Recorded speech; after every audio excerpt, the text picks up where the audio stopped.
Suasana di SD Negeri Kedung Jaya 1, Kota Bogor terasa berbeda pada Senin 10 Februari pagi. Presiden Prabowo Subianto datang meninjau program makan bergizi gratis, sebuah inisiatif yang diharapkan bisa membawa perubahan besar bagi anak-anak Indonesia. Dengan senyum khasnya, ia melihat langsung bagaimana anak-anak menikmati makanan sehat yang disediakan. Setelah kunjungannya selesai, Prabowo berpamitan dan berjalan menuju mobil. Namun langkahnya tiba-tiba terhenti. Di pinggir jalan, sekelompok siswa SMP yang sudah menunggunya sejak lama akhirnya mendapatkan momen yang mereka nantikan. Dengan penuh semangat mereka mengadang sang presiden, membawa sesuatu di tangan, sebuah boneka berwarna oranye. Tanpa ragu, Prabowo menerima boneka itu dengan senyum hangat. Tangannya kemudian terulur menyalami satu persatu siswi yang tampak begitu antusias bertemu dengannya.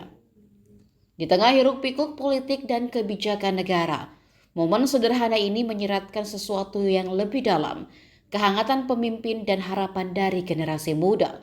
Sebuah boneka oranye mungkin terlihat kecil, tetapi di baliknya ada rasa hormat, kekaguman, dan doa dari anak-anak negeri untuk pemimpin mereka.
Dari mana? Dari SMP Taufik. Tadi salaman sama Pak Prabowo? Iya. Gimana kesan pesannya?